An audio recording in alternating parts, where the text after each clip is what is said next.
her small, carefully arranged home on Helena Drive.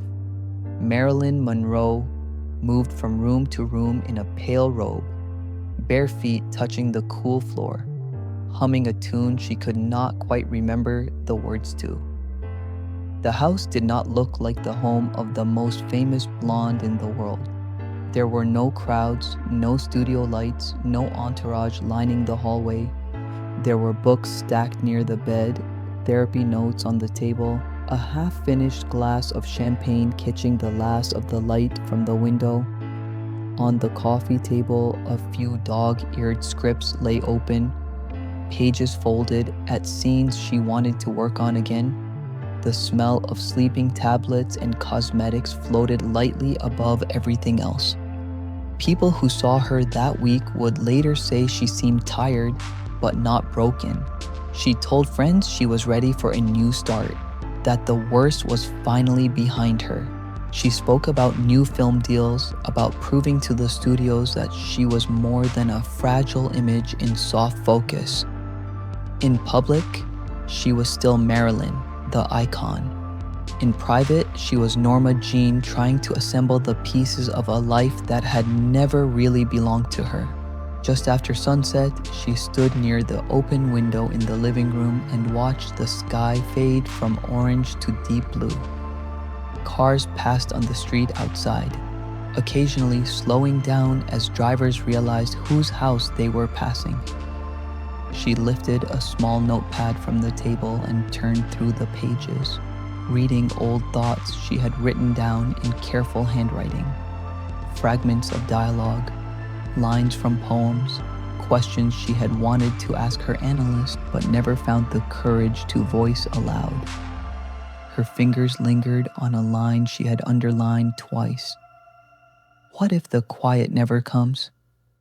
At 8:15 p.m., her housekeeper, Eunice Murray, noticed Marilyn moving toward the phone, then hesitating. She picked up the receiver, dialed the number halfway, stopped, and put it back down. A moment later, she tried again, dialing all the way this time, only to hang up after the first ring. Murray watched from the doorway for a moment, concerned, but Marilyn just smiled, a tired, practiced smile, and shrugged. "Wrong timing," she said. "I'll try later." Murray assumed it was about work, producers, agents, friends. In this house, the phone had always been both lifeline and weapon. Good news arrived through its wires. So did threats, gossip, broken promises. By now, Marilyn had learned to read the ring of the phone like a mood. A short ring, business. A long, insistent one, trouble. The truth was that she had been expecting a call all day. Not one from the studio or from a fan, but from someone whose voice still held a complicated power over her. She tried to push the thought away, reminding herself of the therapy sessions, the breathing exercises, the list of things she could control. She told herself that tonight she would sleep. Just sleep. Around 9 p.m., she took a bath and changed into a light nightgown. She dabbed perfume on her wrists out of habit, though she had no plans to go anywhere. In the mirror, she studied her reflection with a strange mixture of detachment and curiosity, like looking at a stranger everyone else seemed to know better than she did. The woman in the mirror looked older than 36, but her eyes were clear, almost defiant. "Tomorrow will be different," she whispered, not entirely believing it, but needing to hear the words spoken out loud. Around 9:30 p.m., a neighbor walking his dog noticed the lights inside her house flicker. The old wiring in the neighborhood sometimes made the bulb stutter like that. A brief dimming followed by a return to full brightness. He heard a faint ringing sound, a high, distant tone that might have been a phone or might have been something else entirely, carried strangely through the warm night air. Later, he would not be sure exactly what he had heard, only that it struck him as out of place in a street that was usually so still. Inside, Marilyn had moved to the bedroom. She sat on the bed and began sorting her medications on the nightstand, lining up the small bottles with a kind of mechanical care. She was not careless with them, despite how the tabloids would later tell the story. She knew their strengths, their names, the way each one affected the edges of her thoughts. She had spent enough nights counting pills instead of sheep to know exactly how far she could go and still pull herself back. She paused for a moment, hand hovering above one of the bottles as the phone rang in the other room. At 10:22 p.m., a long-distance operator routed an incoming call to the Brentwood number. Eunice Murray heard the ring and called down the hallway, "Miss Monroe, it's for you." Marilyn stepped out of the bedroom, gathered the robe around her shoulders, and picked up the receiver in the living room. The conversation that followed lasted just under 7 minutes. Whatever was said has never been preserved in any official transcript, but parts of it were later remembered in fragments. A soft greeting, a laugh that sounded more like a reflex than genuine amusement, a pause, heavy and uncomfortable, while the person on the other end of the line spoke at length. Marilyn's responses grew shorter as the minutes passed. Her voice dropped nearly to a whisper. At one point, she covered the mouthpiece with her hand and turned away from Murray, who had stepped into the kitchen but could still hear the rhythm of the conversation. The housekeeper could not make out the words, only the tone, a shift from controlled to troubled, from steady to shaken. According to the operator's log, the caller's voice rose sharply at 10:28 p.m., as if arguing, while Marilyn's remained low and indistinct. Those notes would later be filed away, marked as routine, but for the woman sitting in that small living room, nothing about the call felt routine. It was history, pressing its weight onto her final hours. When the call ended, Marilyn remained seated with the receiver still in her hand. The dial tone buzzed softly in her ear, a thin electric hum. She set the phone down slowly, as if unsure whether the conversation was truly over, then stood and walked toward the hallway. Murray met her halfway and asked gently if everything was all right. Marilyn gave that same tired smile, but her eyes were unfocused, listening for something only she could hear. "It's just the night," she said. "It feels loud." The words hung in the air for a moment, strangely chosen. Nights are dark, quiet, empty. But for Marilyn, this one felt crowded, filled with the echoes of unfinished conversations and decisions she had spent years delaying. Around 11 p.m., Murray began to tidy up, moving glasses to the sink, straightening cushions, folding the blanket Marilyn had left draped over the arm of the sofa. From time to time, she glanced toward the hallway, half expecting the phone to ring again. It did not. Instead, the house settled into a layered silence. The distant hum of the refrigerator, the faint buzz of the overhead light, the whisper of traffic far away. At 11:20 p.m., Marilyn retreated to her bedroom.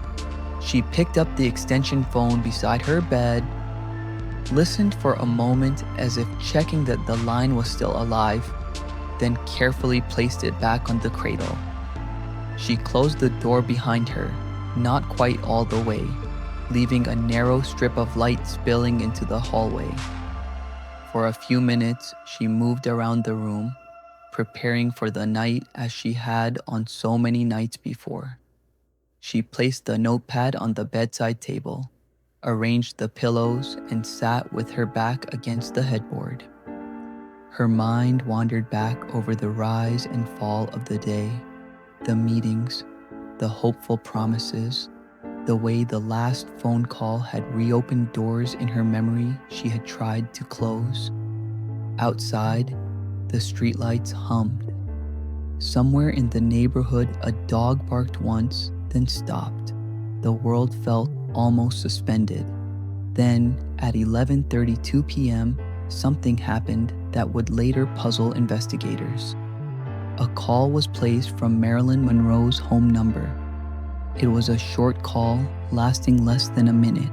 The destination number would later be partly obscured in the surviving log, the final digits smudged or misprinted, depending on which account you believe.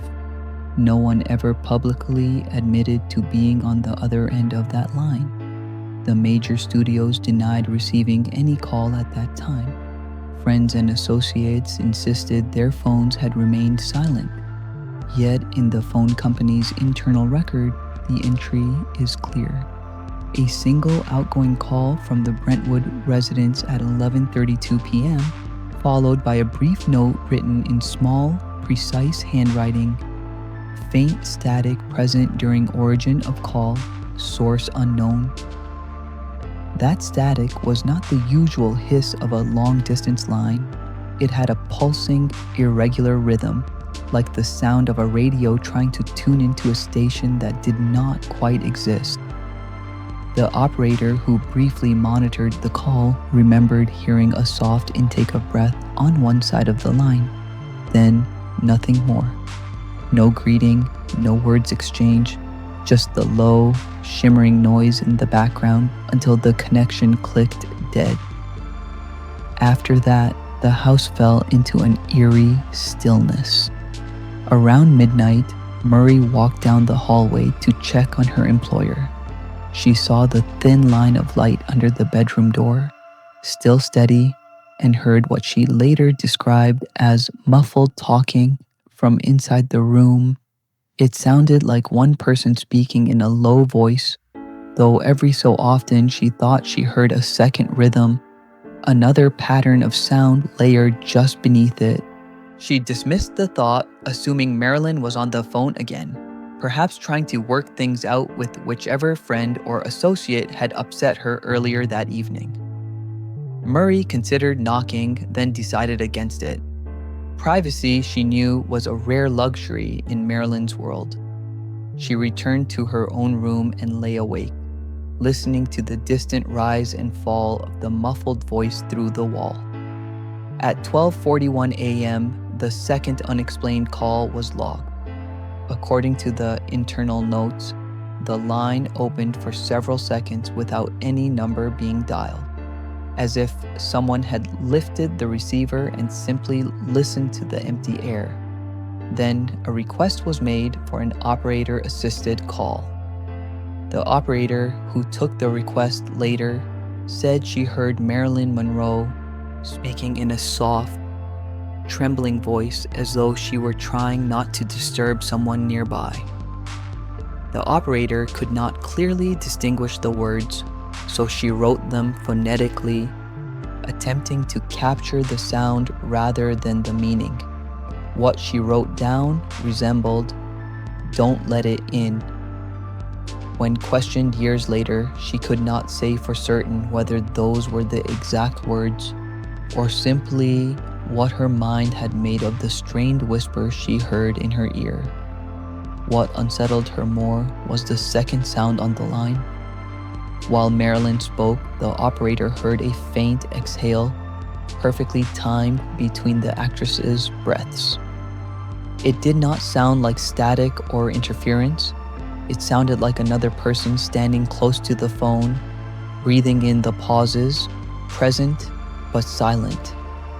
The operator waited for this second voice to say something, but it never did. The call ended abruptly, cut off not with the usual click of a receiver being placed back onto its cradle, but with a sudden, flat drop into silence, like a wire being severed. The tape of that call, if one ever existed, vanished. No official department archive contains it. No subpoena has ever produced it. Only the operator's written note remains.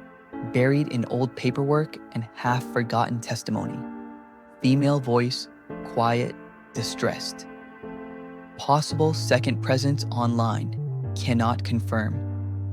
At 1 a.m., Murray once again checked the door to Marilyn's bedroom. The light beneath the door was still visible, but now it seemed dimmer, softened as if filtered through something. She knocked lightly and called out. There was no answer. She turned the handle, found the door locked, and hesitated. Part of her wanted to force it, but she convinced herself that the actress had simply fallen asleep. Perhaps finally getting the rest she had needed for so long. The neighborhood outside was silent now. The last cars had driven home. The crickets and nightbirds provided a thin, constant soundtrack to the stillness. Inside the house, the clock in the living room ticked steadily toward morning. Somewhere between 2 and 3 a.m., the phone line flickered again. At exactly 3:07 a.m., the phone company's system registered a third anomalous event, a call from Marilyn Monroe's line that lasted 0 minutes and 0 seconds. No number was dialed. The line opened and closed in the same instant, like a breath taken and immediately held.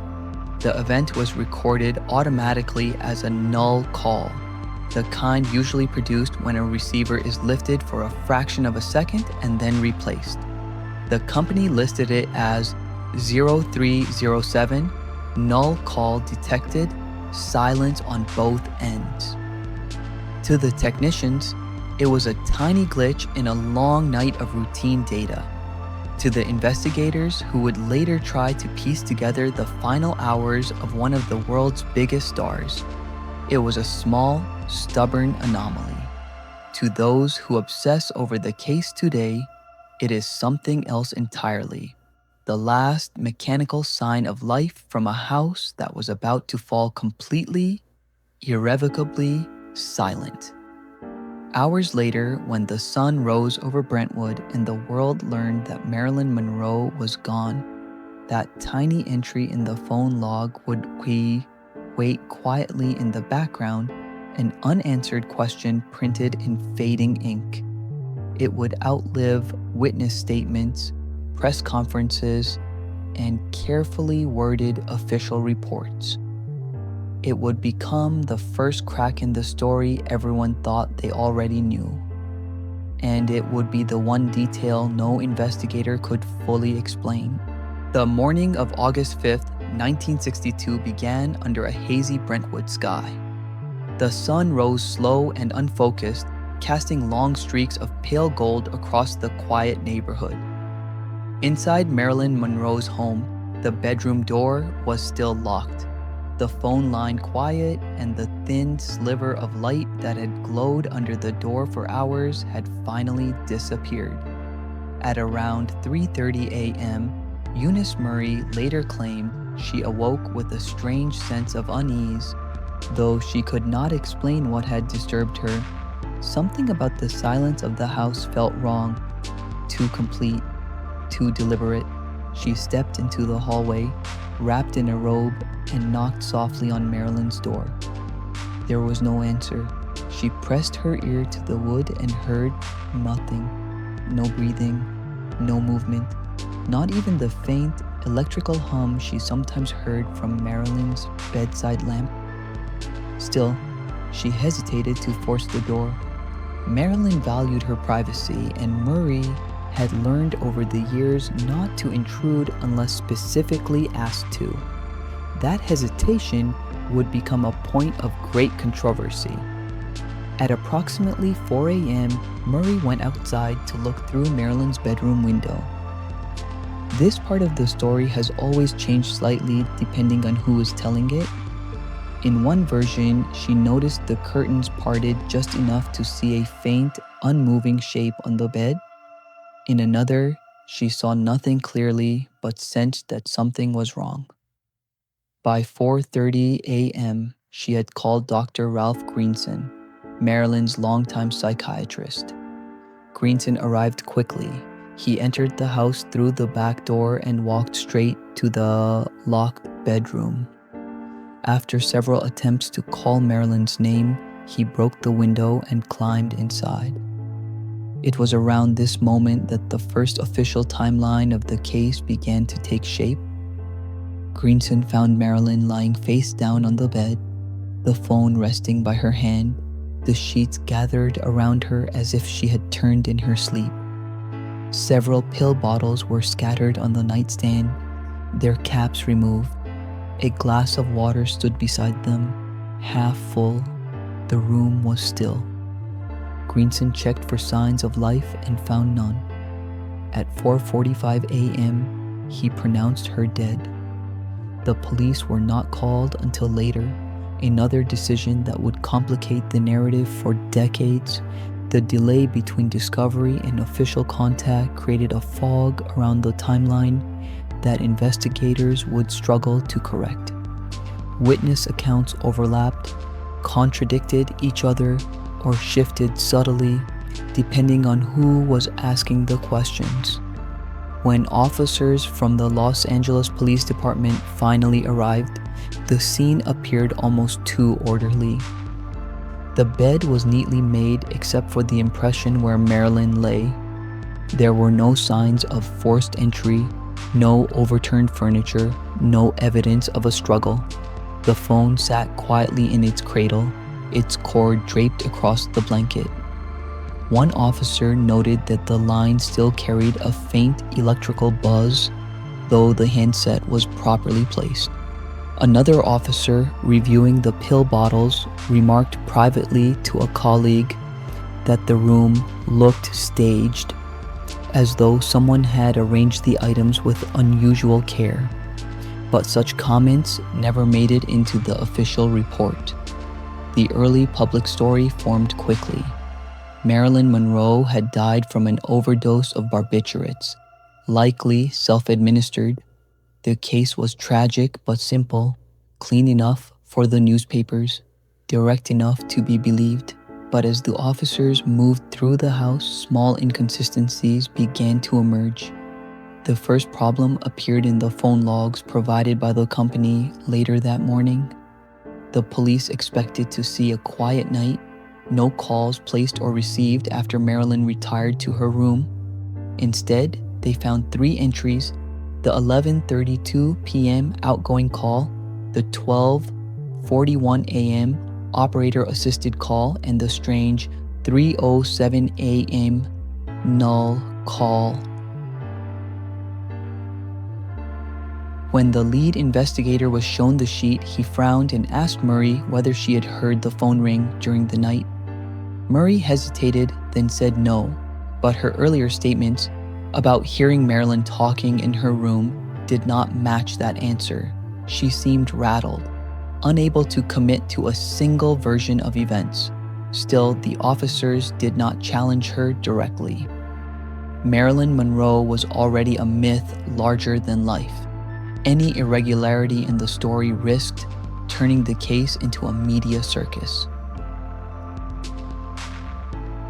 When the coroner's office took possession of the body, the earliest examination notes reflected a mixture of clinical detail and subtle confusion. Marilyn's appearance suggested she had died earlier than Greenson's estimated 4:45 a.m., possibly as early as midnight. Her body temperature, rigor, and other markers pointed to a time of death inconsistent with the call timeline that Murray and Greenson later described. This discrepancy was significant, but officials chose a middle estimate for public release, stating Marilyn had died sometime after midnight. Meanwhile, the autopsy began under the direction of Dr. Thomas Noguchi. His report would become famous, scrutinized, debated, interpreted, and misinterpreted for generations. He noted the presence of barbiturates in Marilyn's system, specifically nembutal and chloral hydrate. The levels were high, undeniably dangerous, but certain details were peculiar. The most striking peculiarity was the absence of undissolved capsules in her stomach. If Marilyn had swallowed large numbers of pills, as the scene suggested, there should have been clear evidence. Instead, there were no residues at all.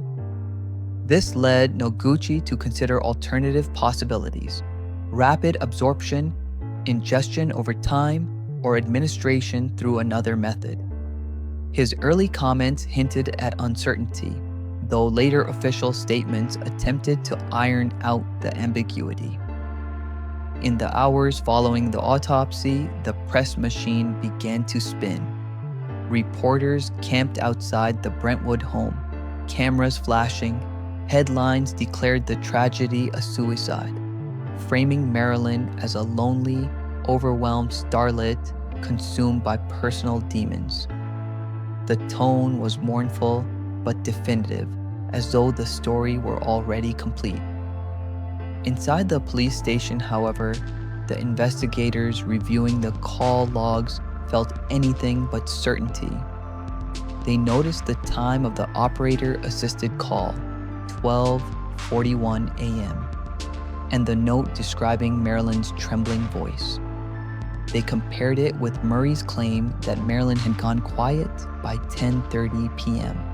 They asked themselves how someone already incapacitated could have placed such a call.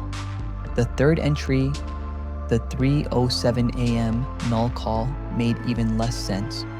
If Marilyn had died around midnight, as the coroner's indicators suggested, who had lifted the phone at 3:07 a.m.? The police quietly asked this question among themselves but withheld it from the public release. By noon, the case was officially labeled a probable suicide. The phrase held just enough flexibility to shield the department from criticism while still providing the public with a clean, digestible explanation. Yet several officers privately admitted that the timeline felt wrong, too neat, too convenient, as though someone had gone through the night's events with a heavy eraser, smoothing out the rough edges.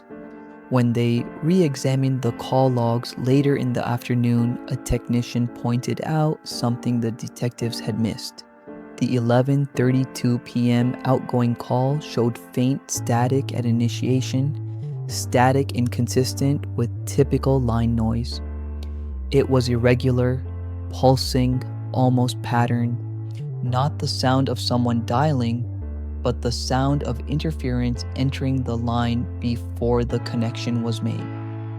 The operator's written note for the 12:41 a.m. call contained a detail even more unsettling: the possibility of a second presence on the line. The investigator asked whether the operator was sure. She said she could not swear to it, but she had been working at the exchange for 15 years and knew the difference between static and breathing. Her supervisors urged her to remain cautious in her language. This was Marilyn Monroe, after all. Everything said about her would become public record. Every anomaly, every inconsistency, every stray detail risked fueling rumor and speculation. The technician reviewing the 3:07 a.m. null call found it equally strange. The line had opened for a fraction of a second, barely enough to register, but to trigger a null log entry, the receiver had to be physically lifted. There was no way to create such an entry from outside the home. Someone inside the house had touched the phone. Whether Marilyn was alive at that moment or whether someone else had been in the room remained unanswered.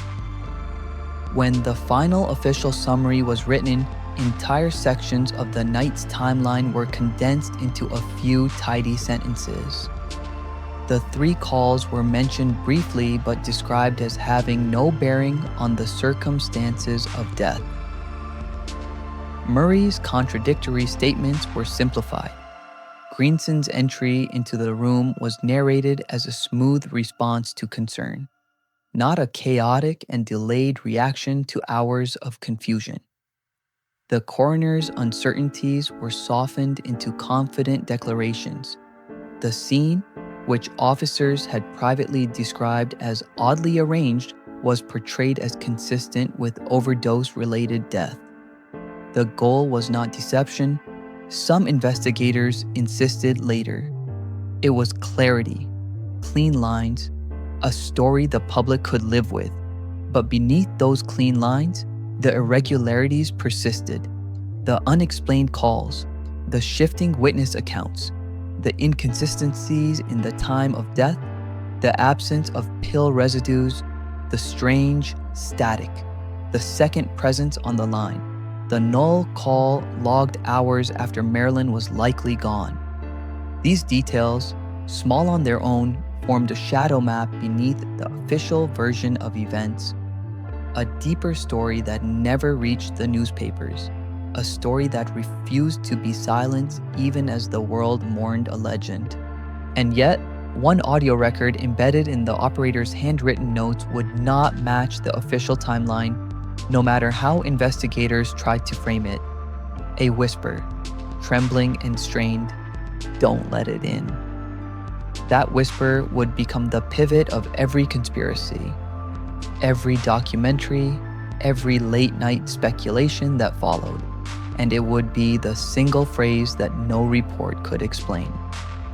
For nearly a decade after Marilyn Monroe's death, the three mysterious calls logged on the night of August 4th remained little more than an obscure footnote, buried in technical records, overlooked by most investigators, and overshadowed by the far more sensational stories that followed. Conspiracy theories swirled around political affairs, secret meetings, studio pressure, and government files. But almost no one paid attention to the quiet mechanical witness that had been there all along, the telephone line. It wasn't until 1971, 9 years after her death, that the first real crack in the official story began to surface. A former switchboard operator, now retired, contacted a small investigative newspaper and claimed she had handled a call from Marilyn Monroe in the early hours of August 5th. In her brief letter, she described hearing a trembling voice and a second presence on the line. The newspaper dismissed it as attention-seeking nonsense and never published her account. But the letter didn't disappear. An intern found it years later and passed it to a journalist named Daniel Mercer, who had a particular fascination with old Hollywood mysteries. When Mercer contacted the operator, now in her 60s, she repeated the story with the same clarity. "I know what I heard," she said. It was Marilyn's voice, soft and shaking, and someone else breathing on the line, someone who didn't speak. When Mercer asked how she could be so sure after all those years, she replied with a simple statement: "Voices fade, silence doesn't." Her testimony might have been forgotten again if Mercer hadn't decided to look deeper into the original phone company logs. With some persistence and a few favors from old contacts, he obtained a copy of the 1962 Brentwood switching records. Most of the calls were ordinary: wrong numbers, local connections, a few routine long-distance patches, but there they were, printed in faded ink: 2332, outgoing call, duration 47 seconds, static detected 0041, operator assisted call, female voice trembling, unknown interference, 0307, null call, 0 duration, silence on both ends. The logs were real, and they contradicted nearly every version of the official timeline. Mercer published his findings in a small column that garnered brief attention but no lasting impact. Hollywood prefers its tragedies tidy. Messy details are inconvenient. Yet one detail in Mercer's article caught the attention of a sound engineer named Robert Ellis, who had spent years studying analog telephone systems from the 1950s and 60s. Ellis contacted Mercer immediately. "There's something wrong with those timestamps," he said. "They don't behave the way they should for that type of system." He explained that in 1962, the switching infrastructure in Los Angeles relied heavily on mechanical relay systems. Null calls, like the one at 3:07 a.m., could only occur when a receiver was physically lifted from its base. Accidental line openings from outside the house were impossible under that architecture. "So, someone picked up the phone," Mercer said.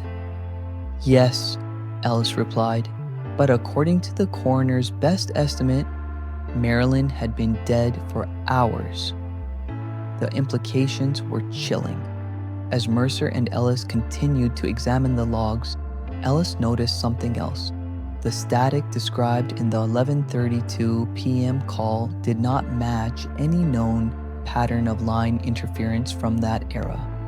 It wasn't random, nor was it a typical long-distance hiss. Instead, it had a pulsed quality like a faint rhythm. "If this description is accurate," Ellis said, "it's not noise, it's a signal of some kind." A signal from where exactly he could not say. Years passed, and the mystery deepened. In the early 1990s, a former technician from the Pacific Telephone Company anonymously leaked fragments of old internal notes to a documentary crew working on a retrospective about Hollywood tragedies. Among those notes was a terse description of the 12:41 a.m. call. Second audio source present, low frequency oscillation, not environmental. When pressed about the meaning of not environmental, the technician explained that such oscillations did not come from background noises inside a house. They came from electrical sources, interference created by devices or energies not typically found in a residential setting.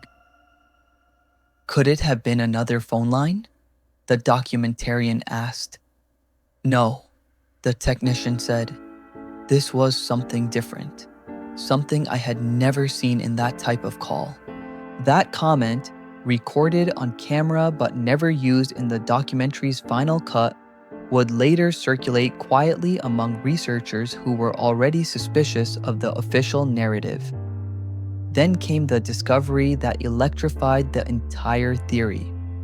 In 2006, a hobbyist archivist named Marcus Hale purchased a box of old magnetic reels at an estate sale in Riverside. The reels were unmarked except for one, which bore a faint handwritten label, B07/switch rec/62. Intrigued, Hale played the tape on a restored reel-to-reel machine. For most of the tape, he heard nothing but mechanical clicks and the faint hum of switching signals. From an old training reel someone had likely kept as a curiosity. But near the end of the recording, there was a sudden shift. A short burst of static, a clipped sound, then a whisper. It was barely audible, almost lost beneath the tape hiss. But Hale played it again, then again. He isolated the frequency, cleaned the noise, and played it one more time. A female voice, soft, distressed. "Don't let it in." Hale froze. He searched for any context, any explanation, any labeling on the reel that might identify the voice or the origin of the recording. But the reel had no metadata, no timestamps, no attribution. Only the faint label indicating it came from a switchboard training environment around 1962. When Hale shared the audio fragment online, debate erupted instantly. Many claimed it was a hoax. Others insisted it was the missing piece of Marilyn Monroe's final night. Audio experts weighed in with caution. The recording was too degraded to conclusively identify the speaker, but certain vocal characteristics, breath pattern, cadence, the slight tremble, were consistent with known recordings of Marilyn's voice under emotional strain. What made the fragment even more unsettling was the noise behind it. Beneath the voice, barely detectable at normal volume, was a low frequency modulation, an oscillation that did not match any environmental sound. Experts compared it to the acoustic signature of a room with no resonance, as if the sound had been recorded in a space that wasn't physical in the typical sense. One engineer described it as like hearing a voice through a doorway that isn't there. By 2010, several independent analysts attempted to reconstruct the fragment, layering modern filtering systems over the degraded tape. One produced a spectral analysis that showed 3 distinct layers of sound. 1. Marilyn's whispered words. 2. A secondary breath pattern not belonging to her 3. A low, steady modulation with no known physical source. The breath pattern was particularly alarming.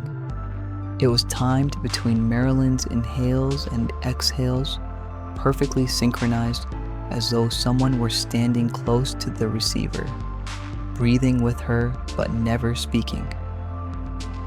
Another acoustic specialist observed something even stranger. The oscillation frequency in the background matched neither household appliances nor 1960s telephone artifacts. It resembled something closer to a modern digital interference pattern, but such patterns did not exist in 1962. How can a recording from 1962 contain a signature that didn't appear in telephony until the 1980s? One analyst asked. No one had an answer. Mercer, now an older man, revisited the case when Hale's tape gained attention.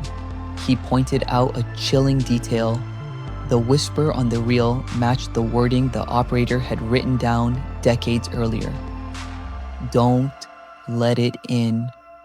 The phrase had been dismissed as a misheard mumble, but here it was, on a tape found in a forgotten box, recorded for reasons no one could determine. Skeptics argued that the tape could not be authentic. Perhaps it was part of a reenactment, they said, or a file misfiled under the wrong label. But no one could explain the alignment between the operator's notes and the fragment on the reel. Even more troubling was the waveform analysis. When analysts isolated the background modulation, they found a mathematical structure, a repeating pattern that seemed almost deliberate. "It's not random," Ellis, now retired but still consulted, said. "It's not noise, it's something trying to stabilize." When asked, stabilize into what? He only shook his head. Some researchers proposed a paranormal explanation, though they did so carefully, aware of the ridicule such claims often attract. They suggested that moments of extreme emotional distress can imprint onto mechanical systems, that the voice was not simply spoken, but echoed, captured by the electrical field itself. Others insisted that someone else had been in the room with Marilyn that night, a person never acknowledged in any report, someone who lifted the phone at 3:07 a.m. for reasons unknown. But the most unsettling theory came from the analyst who spent the most time with the tape. After filtering the fragment down to its purest waveform, he described hearing something beneath Marilyn's whisper. Not a word, not a breath. A shift, a tiny movement of air, a displacement, as if something had stepped closer to the receiver. When asked to describe it, he said, "It's like the sound of a presence entering the frame, but the frame isn't a room, it's the signal itself." To this day, no one has been able to fully debunk the fragment, and no one has been able to fully authenticate it either. But when placed alongside the phone logs, the operator's testimony, the null call, the oscillation, It paints a picture the official story refuses to hold. A woman whispering for help, a second presence no one could identify, a phone line that recorded what no one should have heard, and beneath it all, a frequency that should not exist. Not in 1962, not in that house, not in any normal world. The deeper analysts dug, the more one question rose above the rest. If Marilyn Monroe made those calls, who or what was on the line with her? The answer would not come until years later, when another long-buried document surfaced, one that would change everything known about Marilyn's final night. And it would lead directly into the most unsettling theory of all. For decades after Marilyn Monroe's death, the 3 unexplained calls from her final night remained buried beneath layers of speculation, politics, and carefully polished narratives. Yet each time researchers revisited the case, the same cracks reappeared, thin fissures in the official story that refused to close. By the early 2000s, a new generation of investigators, archivists, and audio engineers began re-examining the fragments left behind. What they discovered would push the mystery far beyond Hollywood gossip and into a realm where technology, psychology, and something far more elusive intersected in unsettling ways. The biggest breakthrough came unexpectedly in 2008, when the retired operator, the same woman who had first contacted the newspaper in 1971, agreed to be interviewed one final time. Her health was failing, and she feared that her version of events would die with her. In the interview, she spoke slowly but clearly. "I never forgot that call," she said, "not because of the voice, because of the silence behind it." She described how Marilyn sounded frightened, her breaths shallow, her voice barely rising above a whisper. But the operator emphasized something she had never revealed before. "The silence wasn't empty," she said.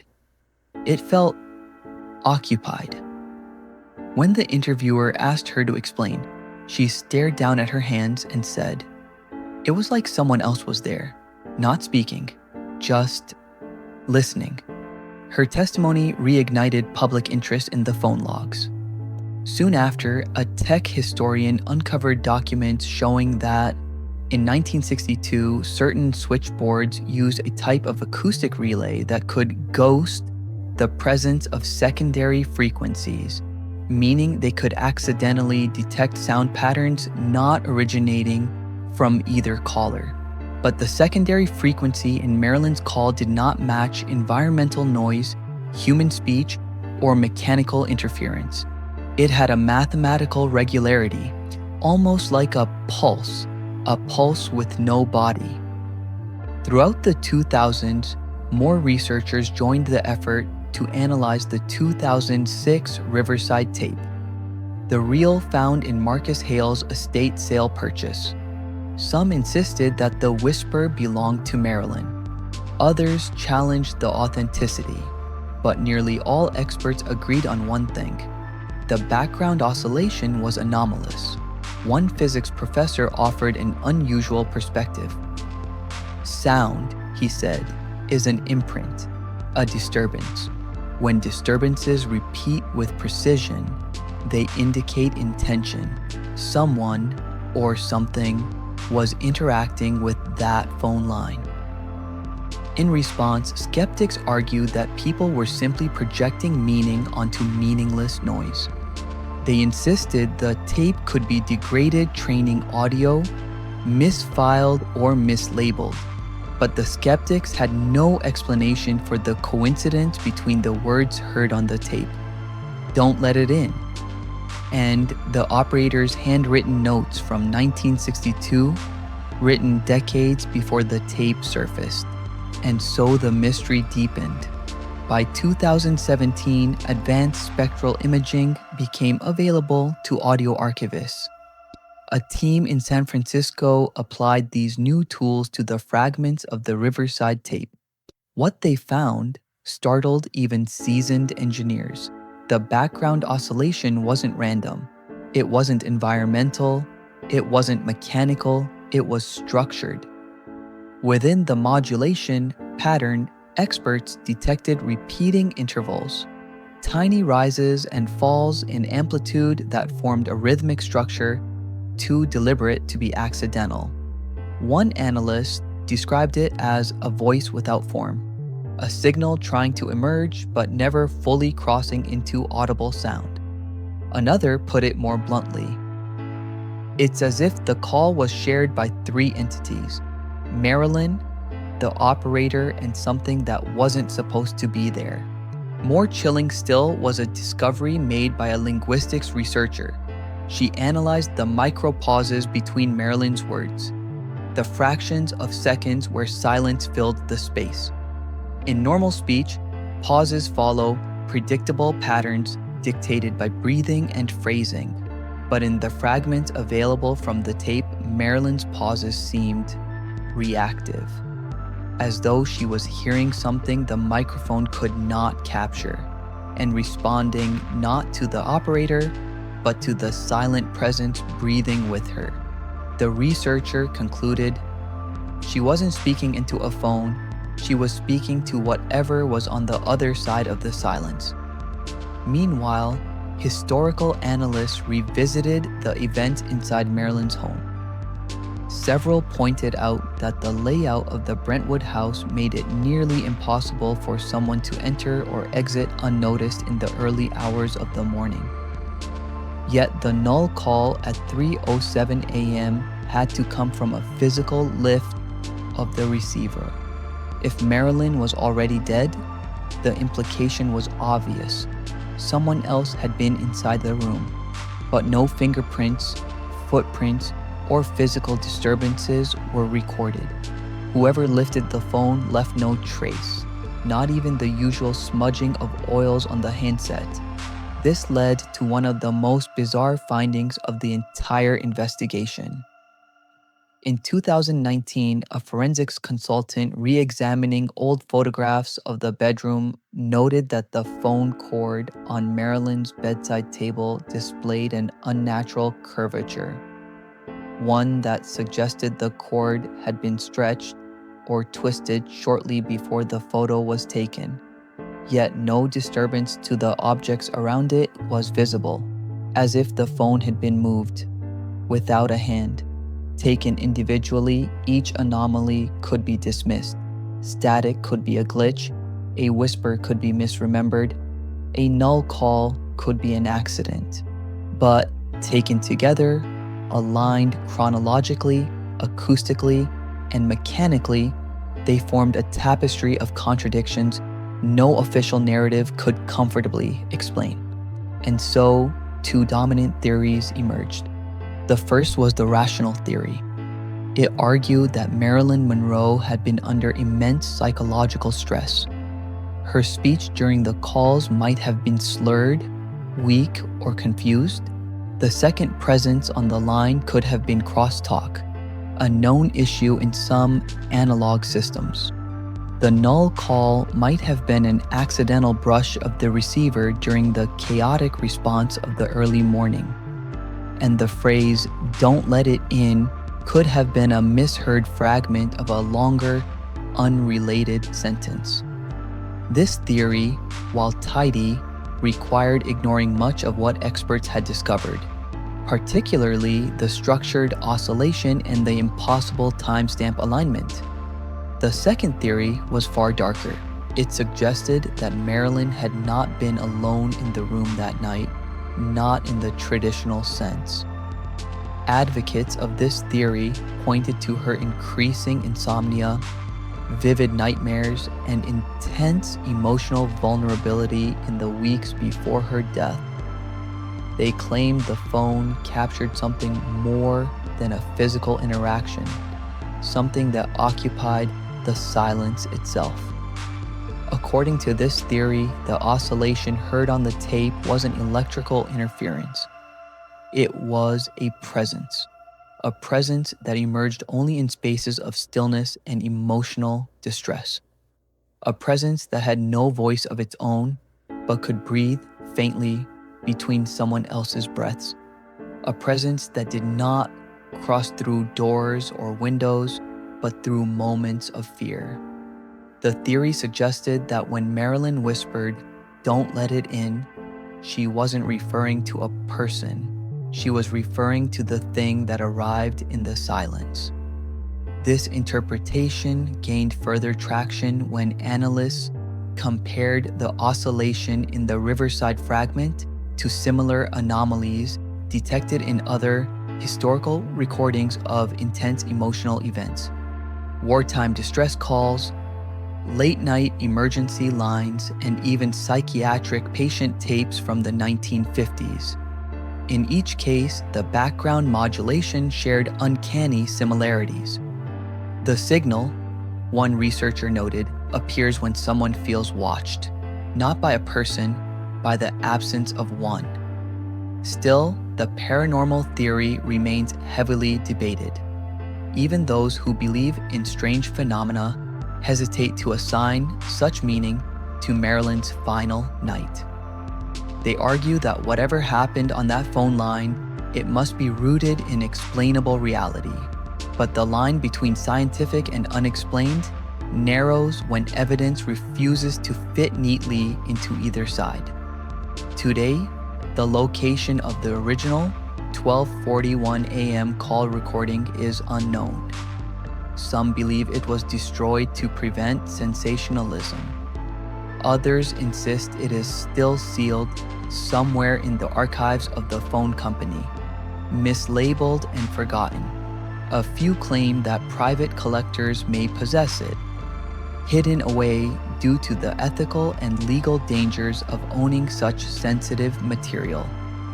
The Riverside tape, though digitized and widely circulated among researchers, remains controversial. Some call it the most important audio artifact in the Monroe legacy. Others call it a cursed object, an imprint of fear captured in magnetic form. As for the house on Helena Drive, it has changed owners several times. But neighbors have quietly maintained a strange anecdote. On certain warm nights, the faint sound of a phone ringing seems to drift through the air, though no house in the area uses that particular chime anymore. Whether coincidence or echo, no one knows. But the calls Marilyn made that night, the desperate whispers, the static, the breaths, the silence, have outlived even the most polished versions of her story. They have become the ghost in the machine, the unresolved frequency at the edge of one of Hollywood's greatest tragedies.